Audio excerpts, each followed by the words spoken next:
The explosion rocked my backyard like a war zone.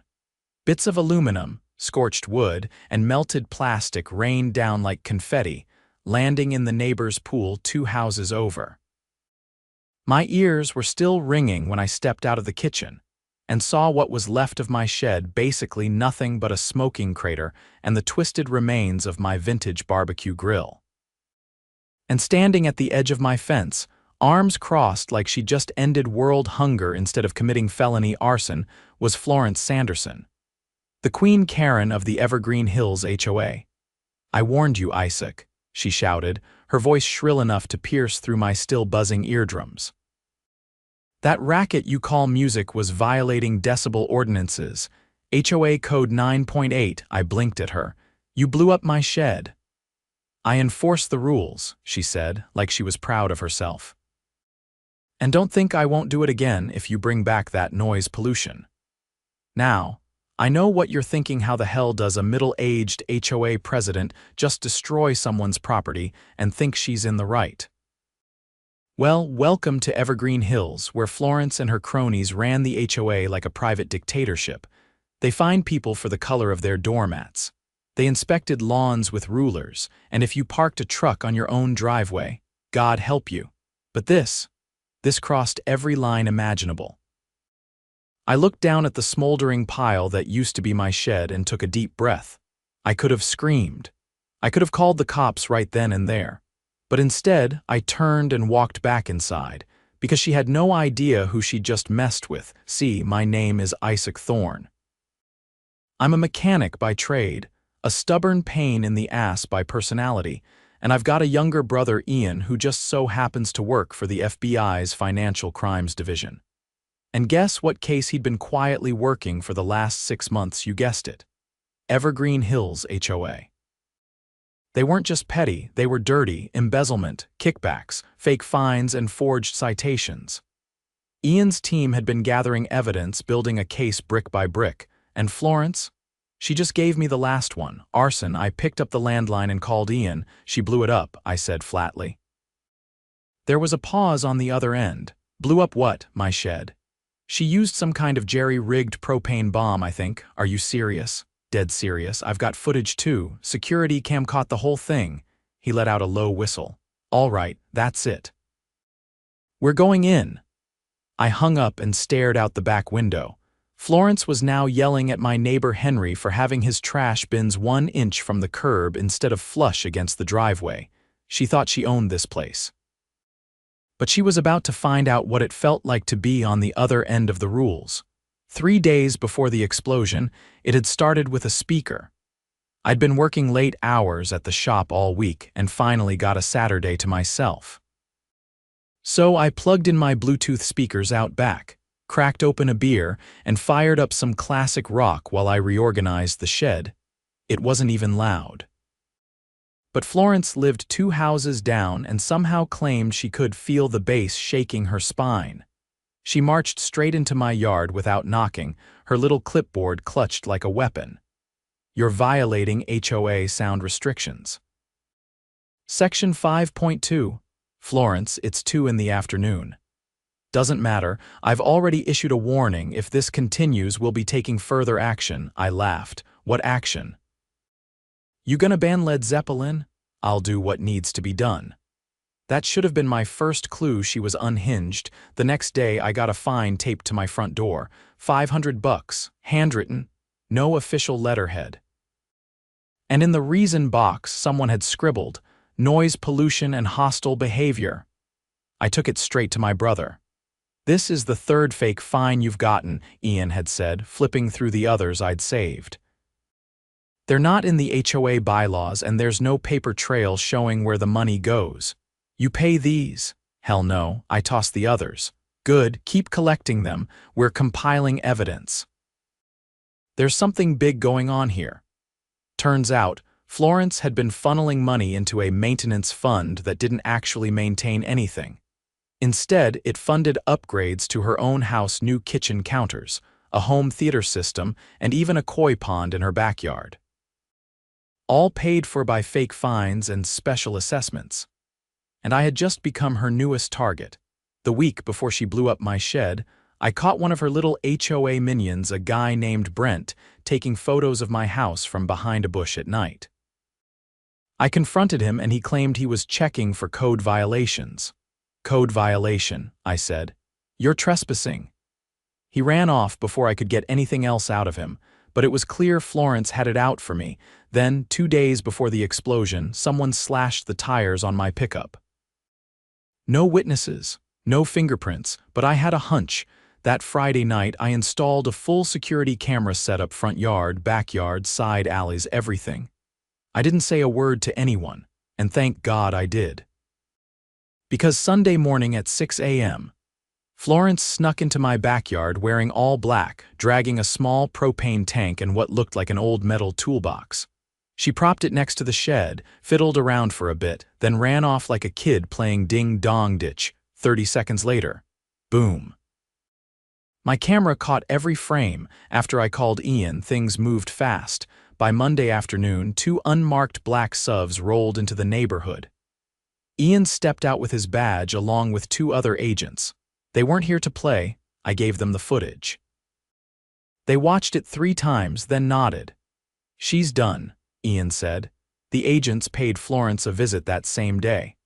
I watched from my porch as she answered the door in her usual pastel cardigan and pearls, her expression flipping from confidence to panic the moment she saw the badges. "You can't come in without a warrant," she shouted. "We've got one," Ian replied calmly, holding up a folder. They went in. 30 minutes later, they came out with boxes of documents, a laptop, and her HOA binder, which was basically her personal Bible of tyranny. Florence followed behind them, handcuffed, screaming about deep state conspiracies and retaliation against motherhood. The entire block came out to watch. It was the most beautiful HOA meeting I'd ever seen.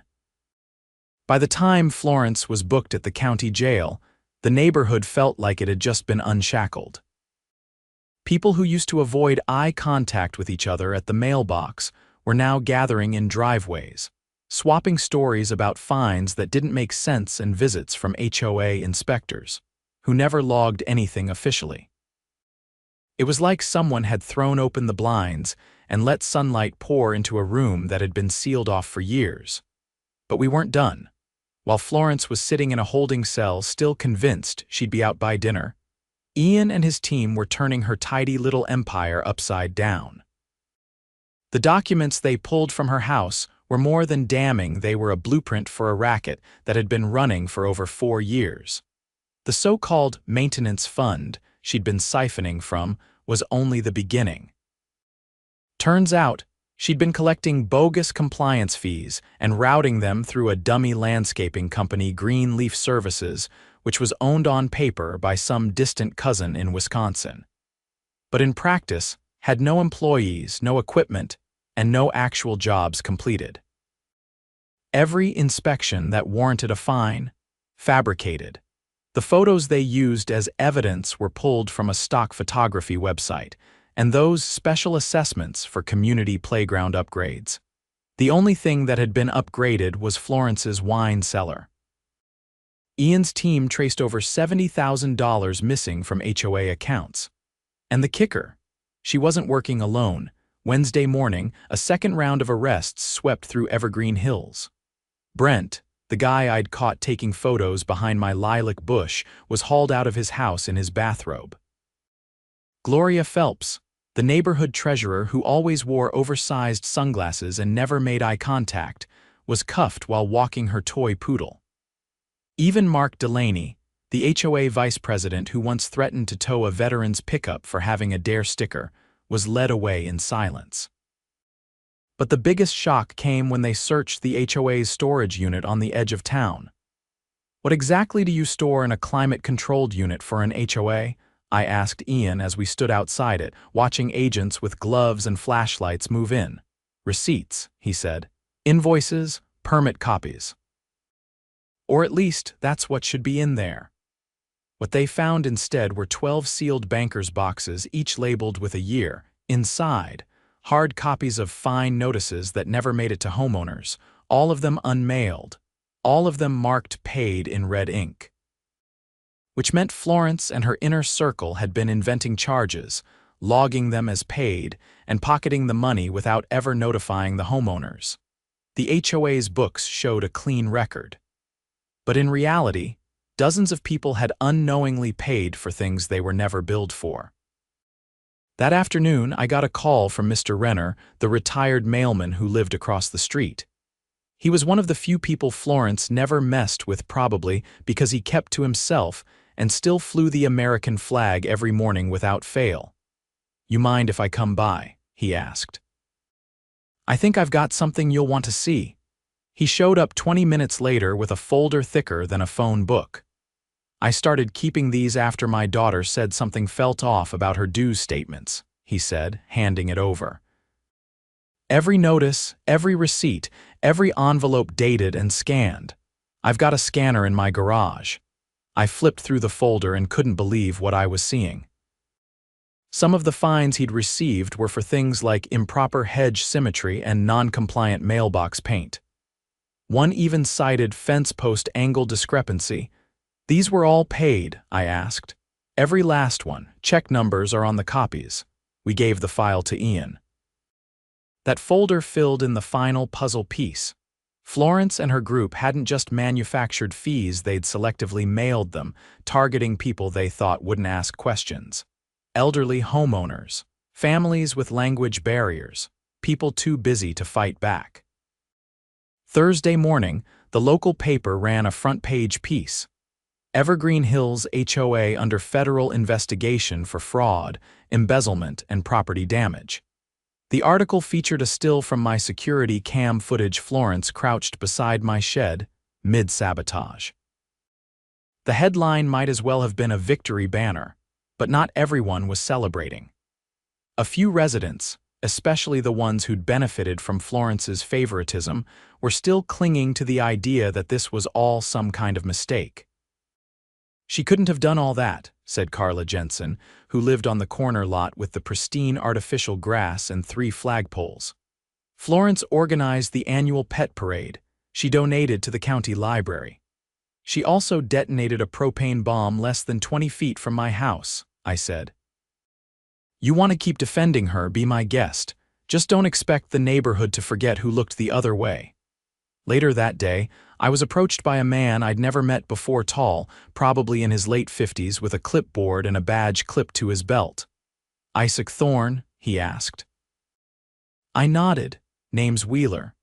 I'm with the State Department of Housing and Community Development.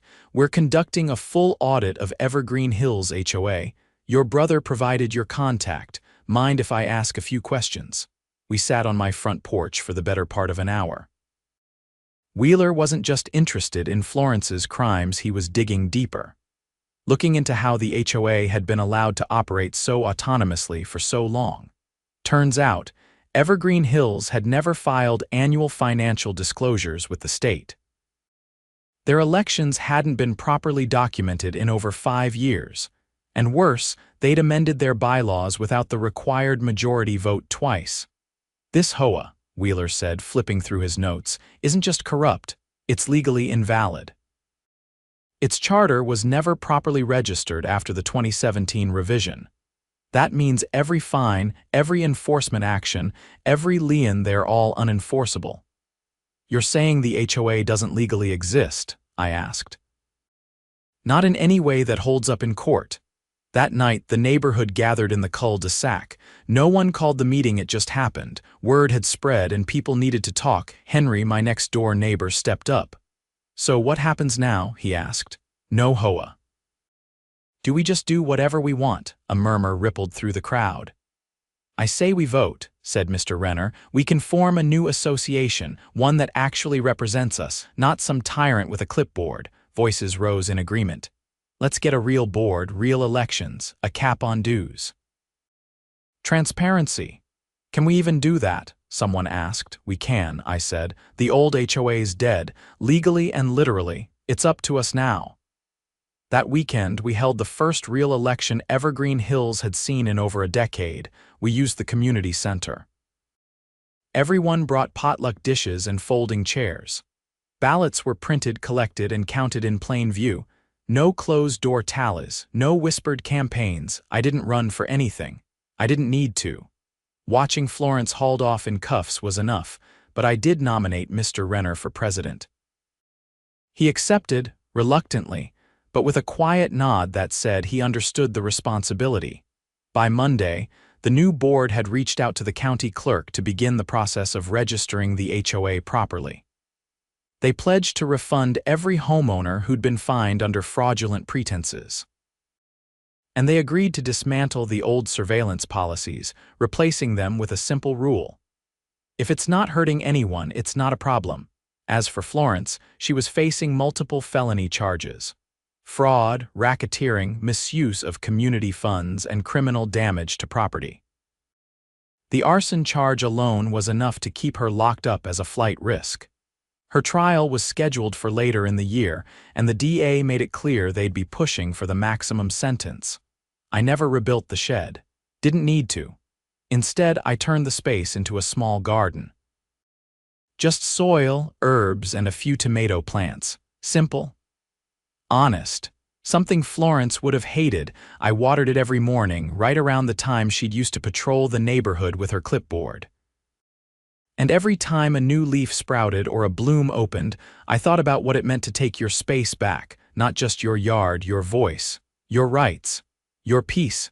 Evergreen Hills had been hers for too long. Now it belonged to all of us. The first official board meeting under the newly elected HOA took place the following Thursday in the community center, the same one Florence used to reserve exclusively for her afternoon bridge club and private wine tastings. This time, folding chairs were arranged in an open circle instead of tight rows facing a podium. No stage, no microphone, just neighbors sitting shoulder to shoulder. Mr. Renner, now President Renner, stood with a legal pad in his hand and a pair of bifocals perched at the tip of his nose. He didn't speak like a politician, he didn't have the polished cadence or buzzwords. He just told the truth plainly. "We did a full internal review of the association's accounts," he said. "There's a shortfall of just over $94,000. We've confirmed that none of it went to actual neighborhood maintenance or infrastructure. Not a cent." The room was quiet, no outrage, just the weight of knowing you'd all been robbed blind for years. "Legal counsel from the county is helping us prepare civil claims to recover what we can," Renner continued. "And the state's already filed criminal charges. But we're also going to need to decide how we move forward. We have no reserve, no operating fund. And the last legitimate financial report filed under our name was in 2016. A woman near the back raised her hand, a younger mom I hadn't met before. "So does that mean we're responsible for the mess they left behind?" Renner nodded slowly. "In part, but we're not alone. The state's offering matching grants to communities that restructure after fraud investigations. We'll qualify." That night, committees formed organically. A retired accountant volunteered to help with audits. 2 high school teachers offered to put together a neighborhood welcome packet and community calendar. People who hadn't spoken in years began brainstorming landscaping projects and neighborhood watch routes. There was no more fear of retaliation. The clipboard dictatorship had fallen. But as the community picked itself up, the legal storm around Florence deepened. Ian called me the next morning. "She's trying to make a deal," he said. "Wants to exchange testimony for a lighter sentence, but there's a problem?" "Let me guess," I said. "She's not the top of the ladder." She wasn't acting alone, not just in the HOA. There's someone outside the neighborhood, someone who helped her set up the fake companies. That propane tank setup. She didn't come up with that alone either. She had help. "And we think we know from where. You saying there's a bigger operation?" "Yeah, and it's uglier than we expected." Florence's bank records showed regular transfers, small ones but consistent, to an LLC based in Nevada. The name meant nothing. Horizon Management Solutions. But when Ian's team dug into it, they found 7 other HOA boards across the state funneling money to the exact same business. All of them had similar complaints: sudden fines, inflated assessments, secretive meetings, and aggressive enforcement. Evergreen Hills wasn't an outlier. It was a pilot project. Worse, Horizon Management had been quietly buying up empty lots in suburban neighborhoods and using shell companies to get seats on HOA boards. Once they had majority control, the new boards rewrote bylaws, installed punitive rules, and started extracting cash from residents through fake fines and service fees. Florence had been paid to run Evergreen Hills like a revenue farm. And when she got too bold blowing up my shed, for example, she exposed the entire operation. Within 2 weeks, federal agents raided Horizon's Nevada office. The place was practically abandoned, just a receptionist and a filing cabinet full of shredded documents. But they found enough to link it to a man named Victor Langston, a former real estate tycoon whose license had been revoked in 2 states for predatory housing practices. Langston hadn't just created Horizon. He designed it to be invisible. The LLCs were layered through offshore accounts.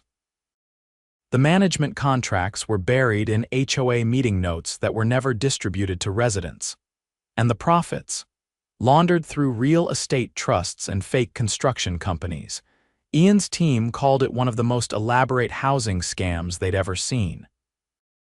When news broke that Florence was cooperating with the investigation, not to save herself but to cut Langston out of a plea deal, everything shifted. Because Florence wasn't just testifying, she was naming names.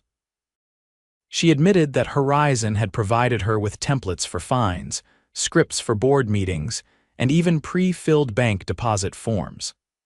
They trained her on how to identify residents who wouldn't fight back older couples, immigrants, single parents working 2 jobs. She called them low-risk targets. She also admitted that the propane device wasn't her design. It had been assembled by someone Horizon put her in touch with a man named Curtis Dale, a former security contractor with a history of arson charges that never stuck. Curtis was arrested in Arizona 3 days later trying to board a private charter flight with a fake passport and a duffel bag full of burner phones. By then, the Department of Justice had taken over. It wasn't just about HOA fraud anymore. It was racketeering, organized crime. A multi-state scheme designed to exploit legal loopholes in suburban governance for profit. And Evergreen Hills had been the match that lit the fuse. Despite everything, Florence tried to paint herself as a victim. In her statement to the court, she claimed she'd been manipulated, that she thought the fines were legitimate, that she never realized the funds were being misused. But the footage of her planting an explosive device on private property kind of undercut her credibility. At her sentencing hearing, the judge didn't mince words. You weaponized your position in a neighborhood trust structure to enrich yourself and intimidate others, he said. You conspired with known criminals to defraud your community, and you committed acts of sabotage that endangered lives. You are not a victim. You are the architect of this disaster. She was sentenced to 14 years without parole. Langston's trial was scheduled for the following spring. He faced over 30 federal charges, including wire fraud, conspiracy, and attempted witness tampering. His lawyers tried to delay proceedings, claiming health issues, but the court wasn't buying it. As the legal machine rolled forward, life in Evergreen Hills began to normalize. With the HOA no longer functioning as a personal fiefdom, people started reclaiming their homes. Lawns grew a little wilder. Wind chimes returned. Kids chalked up the sidewalks again. There was a sense of breath returning to lungs that had been held tight for too long. I spent most evenings in the garden where the shed used to be. The tomatoes were coming in strong and the basil had overtaken an entire corner. Sometimes, neighbors would stop by, not to complain or criticize, but just to chat. Real conversations. No pretense. One evening, Mr. Renner dropped by with a folder under his arm. We're filing a class action, he said, handing it over. Against Horizon, against Langston. Anyone who paid a fraudulent fee or assessment is eligible to join. I figured you'd want to be the first signature. I didn't hesitate. I added my name, then passed it back. "Where's it headed?" "Federal court," he said. "They'll try to delay it, maybe settle, but we're not backing down." "You think we'll win?" He looked out over the garden, then back at me. "We've already won. Now we just make it official." The following month, Evergreen Hills held its first neighborhood block party in years. No permits, no fear, just folding tables, trays of homemade food, and music that played well past dusk. I brought out the old Bluetooth speaker, the one Florence had complained about, and let it run through every Zeppelin track I had. Not a single person asked me to turn it down. As the sun dipped, I noticed something new. A mural on the side of the community center wall. Painted by a local art teacher and a few students, it showed a neighborhood under siege, gray and rigid, slowly blooming into color. Trees, people, laughter. And in the corner, a broken clipboard lying in the grass, no words, just the image, perfect. We'd been tested, lied to, controlled. But we didn't fold, we rebuilt together. The Horizon management fallout didn't ripple, it detonated. By early fall, 3 more neighborhoods in the state had filed formal complaints citing eerily similar patterns. Fines for things no one could validate, aggressive threats of lien placement, and sudden leadership changes where no one recalled voting. Ian told me the DOJ was coordinating with state attorneys general across 4 states. What had started in my backyard with a propane bomb and a Bluetooth speaker had pulled the tarp off a multi-million-dollar racket. But while the federal gears churned in the background, Evergreen Hills moved forward with a kind of cautious optimism. People still glanced at the community bulletin board expecting another list of citations to appear. It didn't. Instead, they found flyers for bake sales, a neighborhood tool exchange, and a sign-up sheet for a community garden expansion. I kept to my usual routine, working long hours at the shop, checking in with Ian when I could, and watching the garden thrive where the shed used to be.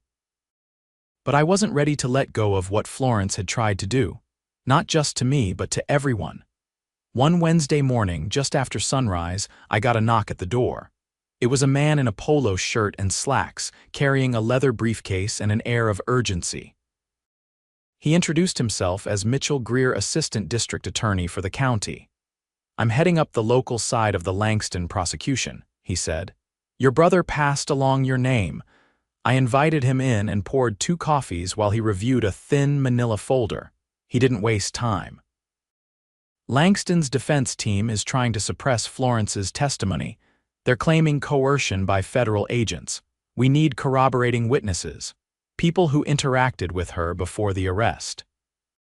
People who can show a pattern of corruption independent of the Horizon connection." "You want me to testify," I said. "I want you to tell the truth under oath. That she used her HOA position to harass, intimidate, and defraud residents. The explosion is already in evidence. But the daily pattern, that's what gives it context." I agreed before he finished the sentence.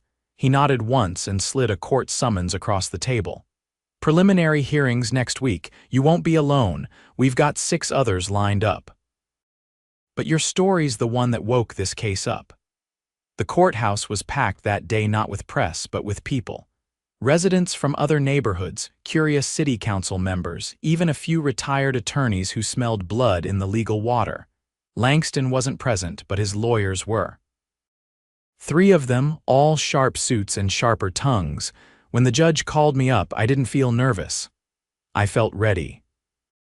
The courtroom was quiet except for the soft tapping of a stenographer's keys, as I described the events leading up to the explosion, the fake fines, the retaliatory vandalism, the surveillance. I showed them the security footage again, this time on a government-issued tablet. The judge watched every frame without blinking. Langston's lead attorney tried to rattle me. "Mr. Thorne, isn't it true you had a personal grudge against Miss Sanderson? That you deliberately provoked her with loud music?" I played music on my own property during the day. "She entered illegally and committed arson. That's not provoked, that's criminal." The courtroom didn't make a sound, but I saw the judge's jaw tick slightly. The attorney moved on. After my testimony, I stepped off the stand and caught Renner's eye. He gave a subtle nod, then followed me out during recess. "They're going to push for plea deals," he said. "Langston's team will try to bury this under settlements and sealed agreements." "Not if the residents file civil suits," I said. "We keep it public. We make it impossible to ignore." He smiled, not smug, not triumphant. Just the quiet satisfaction of a man who'd lived long enough to know winning wasn't always about headlines. 3 weeks later, Florence withdrew her cooperation. Rumor was Langston offered her hush money through an offshore account. But the DOJ had already frozen her assets. With her credibility shot, the prosecution leaned harder on local testimony, mine, Renner's, and the statements from residents across the county. Langston's team shifted strategy again. They tried to disqualify the class action suit, arguing the HOA boards were independent and Horizon Management was merely a consultant. That failed when investigators found internal memos buried in an encrypted folder on Florence's confiscated laptop memos outlining quarterly revenue targets and instructions for high-yield enforcement zones. That same week, a surprise witness came forward. A former Horizon employee, Sarah Del Vecchio, who'd helped onboard new HOA partners. She provided emails, payment records, and internal training documents that described homeowners as untapped revenue streams and compliance-dependent demographics. The judge reviewed the new evidence and ruled that the case against Langston would proceed to a full federal trial. No plea deals, no sealed settlements. Everything would be on the record. Back in Evergreen Hills, the changes kept coming. A permanent community liaison was selected, an attorney who lived 2 streets over and volunteered to ensure the board followed all state and municipal guidelines. The bylaws were rewritten from scratch in a public workshop series. Every clause was debated, voted on, and recorded. We even got rid of the fines altogether. Instead, violations, actual ones like fire hazards or blocked sidewalks, were handled through mediation. No threats, no surprise fees. Just neighbors talking like adults. One evening, I was loading groceries into the back of my truck when a man I didn't recognize approached. He was in his 30s, wore a faded ball cap, and had the kind of cautious body language that said he wasn't sure if he was welcome. "You Isaac?" he asked. "Yeah, you live around here. Just moved in. Bought the house on Maple Ridge, heard about everything that happened, figured I should say thanks." I nodded. "You're welcome. Whole neighborhood made it happen." "Well," he said, glancing around, "I've lived in 5 different places in 10 years. This is the first one where people seem to actually care about each other." He walked off before I could say more, but the words stuck with me. Later that month, the federal trial began. I wasn't called to testify again, but I followed every day of it. Langston's lawyers tried to paint Horizon as a misunderstood business model and innovative property management solution that had been misused by overzealous local actors. But the jury didn't buy it. The verdict came down hard, guilty on 26 counts, including conspiracy to commit fraud, wire fraud, and criminal enterprise activity. Langston was sentenced to 32 years in federal prison with no chance of parole for at least 25. The court also ordered restitution over $12 million to be distributed among affected communities. Evergreen Hills was awarded nearly $500,000 in direct restitution funds, enough to repair aging sidewalks, upgrade lighting, and fund community programs for the next decade. At the next board meeting, Renner stood up and announced he wouldn't be running for re-election. "I never wanted this job," he said, "and I never planned to keep it. I only stepped up because someone had to. But now that we're stable, it's time to pass the baton." He nominated a woman named Ava Patel, a software engineer with a calm demeanor and zero interest in drama.